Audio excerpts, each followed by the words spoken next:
मेरा नाम डॉक्टर मनजीत सिंह पटेल है। मैं दिल्ली से हूँ और पिछले तकरीबन 12 साल से पुरानी पेंशन बहाली के लिए पूरे देश में मजदूर और त्रिपुरा को छोड़ करके मैंने देश के हर कोने में अपनी उपस्थिति दर्ज कराई है। न केवल उपस्थिति दर्ज कराई है, मेरी पहचान ही पुरानी पेंशन बहाली के आंदोलन से है। और आज वैसे तो मैं ऑडिट सेक्शन में मैंने बहुत बार आप लोगों से चर्चा की है। पिछली बार एजीएम थी आपकी नेशनल दिल्ली में, तभी मुझे ये सौभाग्य मिला था कि आप लोगों के साथ कुछ अपनी बातों को शेयर कर सकूं। मुझे बड़ा गर्व होता है क्योंकि देश की ये सबसे पढ़ी लिखी संस्था बनी है।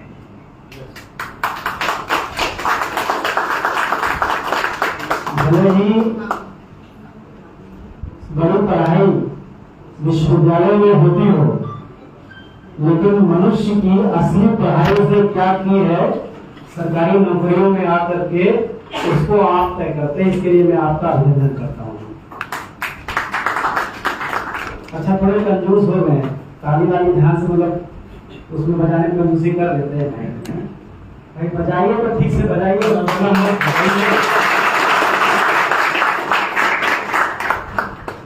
आज आप सब उन सभी साथियों को भी बहुत बहुत बधाई जिनके बच्चों ने नए कीर्तिमान रचे हैं, जिन्होंने स्पोर्ट्स में कुछ उपलब्धियां हासिल की है। और भी वजहों से बहुत सारे एजीएम में तो बहुत सारे बिंदु होते हैं, मैं उन सभी पर नहीं जाऊंगा।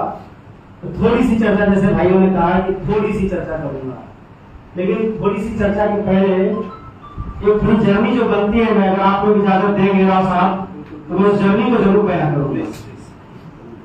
ऑडिट डिपार्टमेंट में हम नहीं होते तो बिल्कुल नहीं करते, लेकिन आप लोग ना पूरा लेखा जोखा निकाल लेते हो ना पीछे से, कब से कब तक का छूटा था, क्या क्या बकाया था, किस पे कितना था। तो इसलिए जरूरी कि आज आप लोग हमारा थोड़ा सा हमारी भी जर्नी को आप लोग जाने। 2004 से जो व्यवस्था लाई गई थी, जिसे आपने पहले नाम जिसका एनपीएस न्यू पेंशन स्कीम था, फिर कुछ दिन के बाद बदल करके नेशनल पेंशन सिस्टम किया, क्योंकि इसको इस व्यवधान पर बहुत सारी योजनाएं रन कर रही, जैसे Atal pension Yojana, tier 2, NPS Vatsalya, there are so many schemes या फिर योजनाएं कह लीजिए जो इस प्लेटफॉर्म पर रन करती है। तो 2007 में जब मैं पहली बार नौकरी में आया था जोरहाट में, असम में, तो आउटलुक का जमाना हुआ करता था, फेसबुक नहीं था उन दिनों। आप लोगों को याद आ रहा होगा, जिन लोगों ने 20 रुपए घंटे जाकर के साइबर कैफे में अगर कुछ काम किया है ना, तो उन लोगों को ध्यान आ रहा होगा। तब से हम लोग इस एनपीएस के खिलाफ मुहिम चला रहे थे। तो फिर धीरे धीरे पूरे देश के लोगों को जोड़ा, जोड़ते जोड़ते 30 अप्रैल 2018 का एक दिन आया।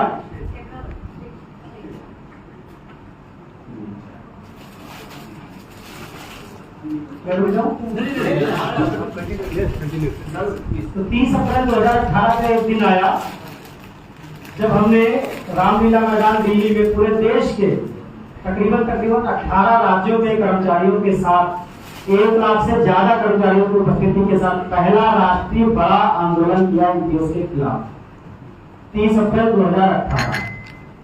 उसी साल फिर एक आंदोलन किया 26 नवंबर 2018 को उसी रामलीला मैदान में, जिसमें दिल्ली के तत्कालीन मुख्यमंत्री अरविंद केजरीवाल जी हमारे मंच पर आए और उन्होंने स्पेशल सत्र बुला करके विधानसभा का पहली बार पुरानी पेंशन बहाली का प्रस्ताव पास किया। ये तो थी जमीन की लड़ाई, लेकिन शायद आप लोगों के डिपार्टमेंट से जो बहुत बड़ी घटना हुई थी, मुझे लगता है उसका जिक्र करना बहुत जरूरी होगा। उसके बाद 2020 में 2018 में 2 महीने करने के बाद 2019 में भारत सरकार ने छोटा सा चेंज किया और सरकारी अनुष्ठान को 10 से बढ़ा करके कितना कर दिया, 14। बड़ी उपलब्धि थी। आगे की भाषा में अगर कहें जयशंकर साहब, तो सरकार ने अपने कंट्रीब्यूशन को 40% बढ़ा दिया था, सही कहा। और 40% अचानक से फंड बढ़ा देना कोई छोटी मोटी बात नहीं होती। आगे की भाषा में तो बहुत बड़ी बात, बहुत बड़ी उपलब्धि हो गई। फिर 2020 में जो एक घटना हुई वो इससे भी इंपॉर्टेंट है। 2020 में एक घटना हुई कि सीएजी ने एक शानदार रिपोर्ट बनाई, तकरीबन 160 पेज की वो रिपोर्ट थी, रिपोर्ट ऑन एनपीएस। और उस रिपोर्ट में एनपीएस को कई स्टेप पर फेल शो किया।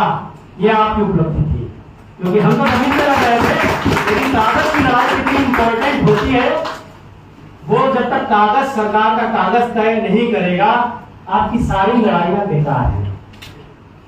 अपने लिए तो जोरदार ताली बजा सकते हो। मैं ये जानना चाहता हूं यहाँ पर कितने लोग हैं जो ये बात जानते हैं कि सीएजी पहली संस्था थी जिसने एनपीएस के खिलाफ इतनी बड़ी रिपोर्ट तैयार की कि उससे पूरे हिंदुस्तान में हलचल मच गई थी। ये कितने लोग जानते थे? घर का जो भी जोड़ना अंदाजा से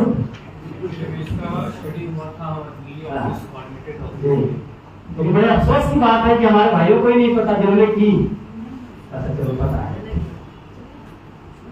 तो 2020 की बहुत बड़ी घटना थी।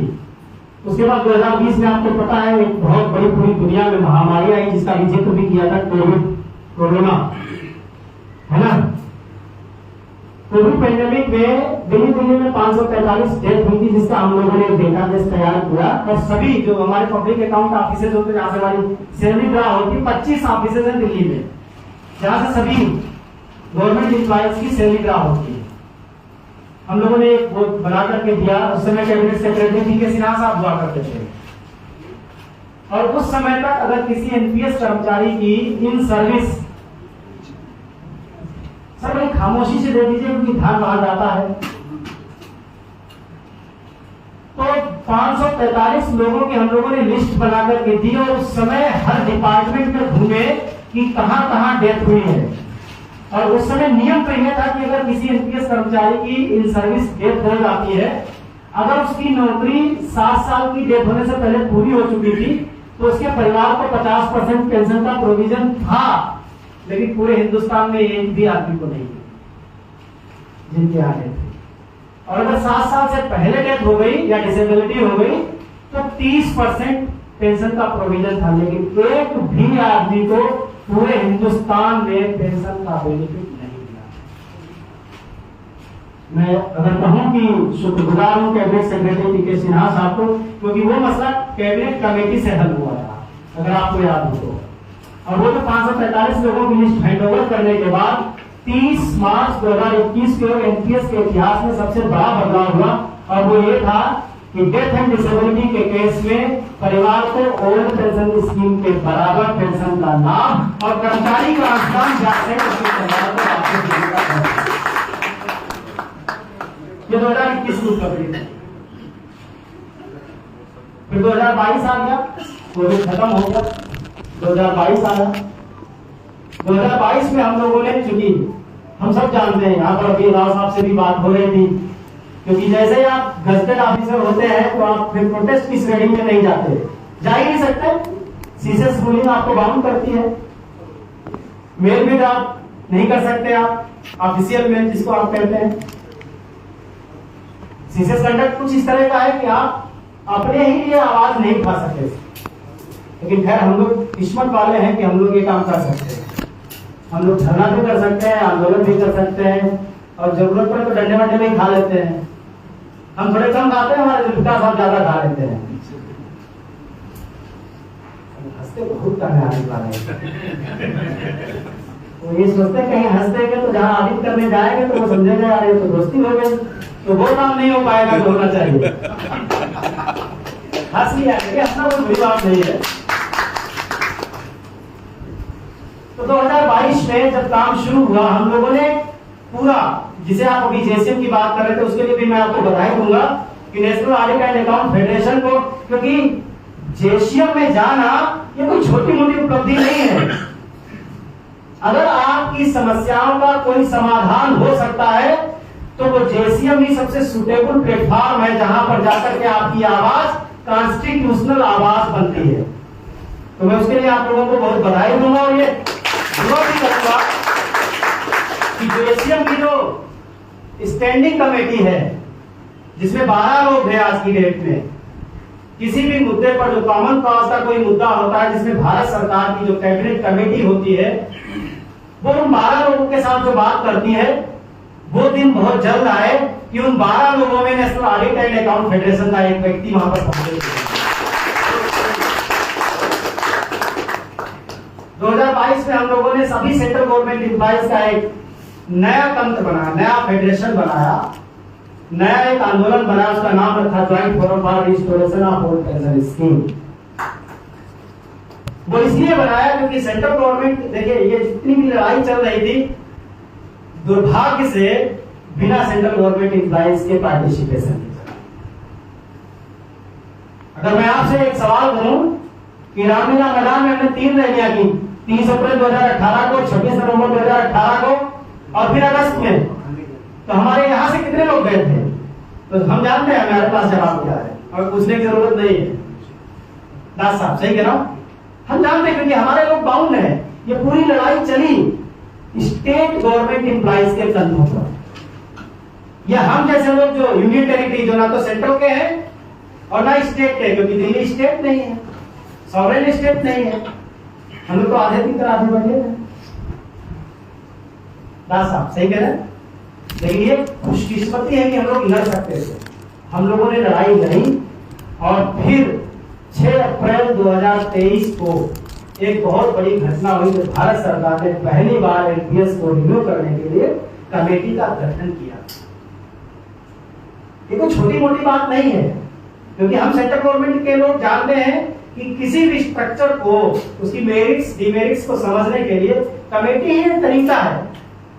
फाइनल डिसीजन क्या होता है वो एक अलग इशू है, एक अलग मुद्दा है, लेकिन कमेटी बनेगी, मेरिट्स डिमेरिट्स, अच्छाइयां बुराइयां, समाधान कुछ न कुछ रखा जाएगा।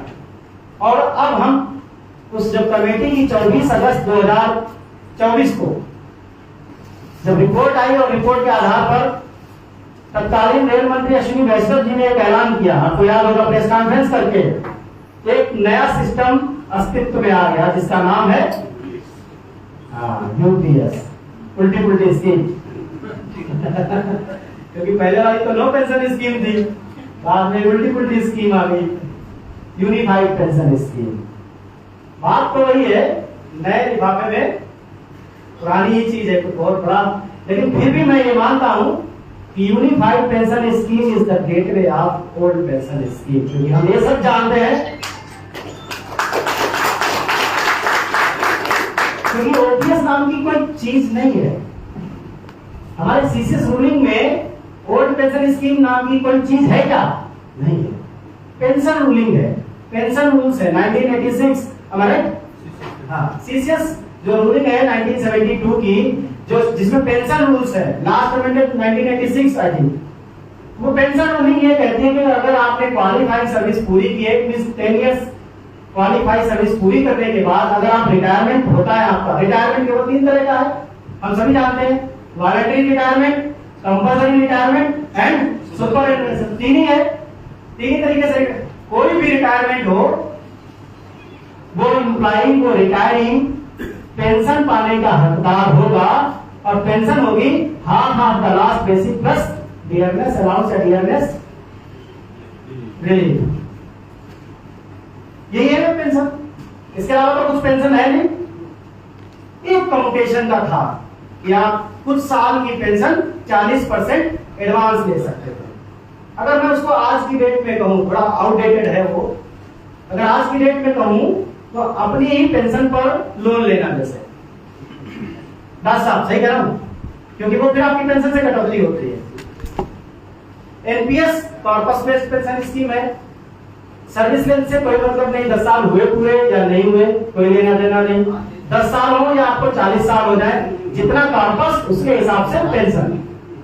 अब जिनकी कम छोटी नौकरी थी, 10-15 साल में रिटायर हो गए, ऑर्डिनेंस में बहुत सारे ऐसे लोग हैं, रेलवे में बहुत सारे ऐसे लोग हैं, पोस्टल डिपार्टमेंट में ऐसे हजारों लोग हैं जो 10-15 साल तक जीडीएस में रहे, ग्रामीण डाक सेवक, और बाद में उनको रेगुलर कर लिया गया। जब रेगुलर कर लिया गया तो वो एनपीएस में आ गए, कंट्रीब्यूटिव पेंशन सिस्टम में आ गए, और कंट्रीब्यूशन ही कम था, कॉर्पस कम हुआ, कॉर्पस कम तो पेंशन कम, बड़ी सीधी सी बात है। ऑडिट के लोग हैं, थोड़ा कह के सारा समझते हैं, थोड़ा सा उसको बदल दिया। एनपीएस के अंडर में ही यूनिफाइड पेंशन स्कीम का एक नया पैकेज निकाला गया, क्योंकि unified pension scheme is under the NPS, अलग से नहीं है। वो ये कहती है कि अगर आपको एश्योर्ड पे चाहिए, अगर आपकी लंबी सर्विसेज नहीं है और आपको लगता है कि अगर आपको एश्योरेंस चाहिए पेंशन का, then you may opt unified pension scheme. Sharma sir 1 minute दे देंगे, बस अब 2-3 मिनट में खत्म करेंगे। तो अब एक यूपीएस आ गया। अब उसमें लोगों के साथ सबसे बड़ी, अभी मैडम के साथ जब हमारी बातचीत हो रही थी तो वहां पर भी एक यही क्वेरी थी, यूनिफाइड पेंशन स्कीम में ग्रेच्युटी का जिक्र नहीं किया गया है, यूनिफाइड पेंशन स्कीम में लीव इनकैशमेंट का जिक्र नहीं किया गया है, यूनिफाइड पेंशन स्कीम में मेडिकल जो आपको फैसिलिटी मिलती है सीजीएचएस उसका जिक्र नहीं किया गया है, यूनिफाइड पेंशन स्कीम में इंश्योरेंस पॉलिसी का जिक्र नहीं किया गया है। एक स्टेटमेंट पे समझ लीजिए, पेंशन स्कीम केवल पेंशन सिस्टम को रिप्लेस करती है, इसमें से किसी चीज को रिप्लेस नहीं करती। मतलब ये सारी चीज रहेगी। यस, सारे रूलिंग अलग है, आपका जीआईएस का रूल ही अलग है, वो रिप्लेस नहीं हुआ है, लीव इनकैशमेंट का रूल अलग है, वो रिप्लेस नहीं हुआ है, ग्रेच्युटी एक्ट ही अलग है, वो रिप्लेस नहीं हुआ है, उनका इससे कोई ताल्लुक नहीं है।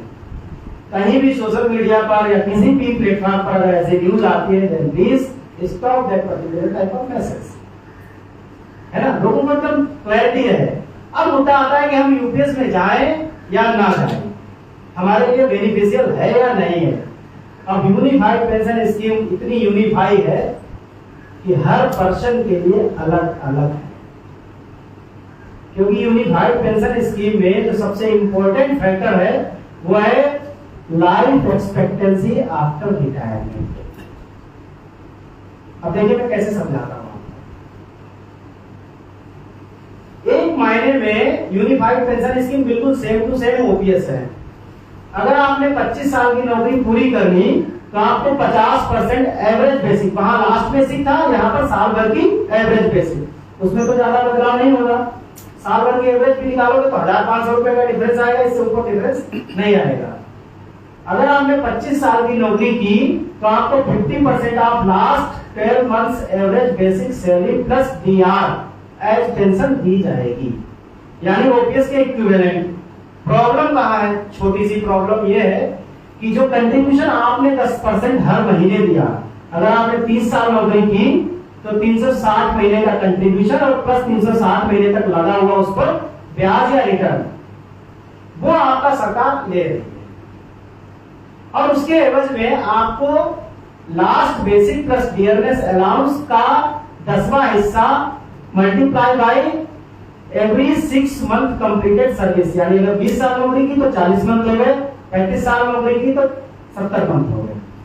वो जो आप कैलकुलेट करेंगे तो जितना कंट्रीब्यूशन आपका बना, मान लीजिए यूनिफाइड पेंशन स्कीम में 1 करोड़ रुपए at the time of retirement बना, टोटल कॉर्पस। टोटल कॉर्पस का मतलब जिसे इंडिविजुअल कॉर्पस कहा गया है।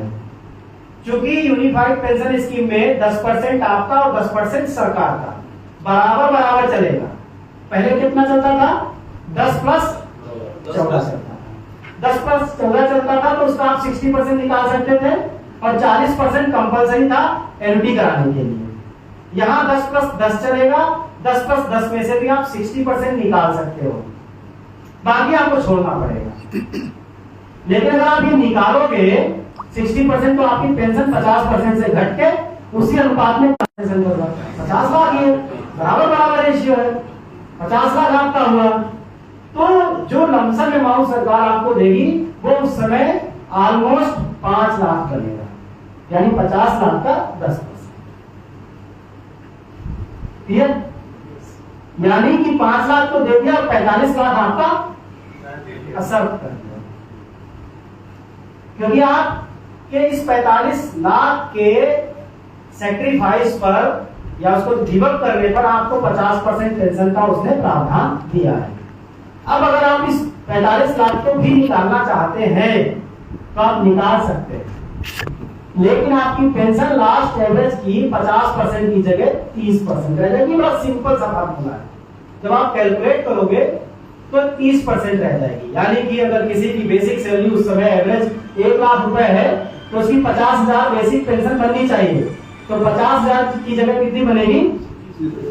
30,000, 30% बनेगी। अब प्रॉब्लम कहाँ आई? आप लोग तो ऑडिट वाले हैं, एक चीज पकड़ लेंगे, प्रॉब्लम ये है अभी यूनिफाइड पेंशन स्कीम में कि अब आपको उस पर्पस से कोई लेना देना नहीं है, वो गया सरकार के पास। अब जो पेंशन आपको मिलना शुरू हुई, मान लीजिए 30,000 रुपए प्लस डीआर आपको मिलना शुरू हुआ। अब अगर उस रिटायरी की डेथ होती है तो वो 40% और रिड्यूस हो जाएगी, यानी अब वो 30,000 की जगह कितनी रह जाएगी? 18,000। अब अगर लंबी जिंदगी जिए आप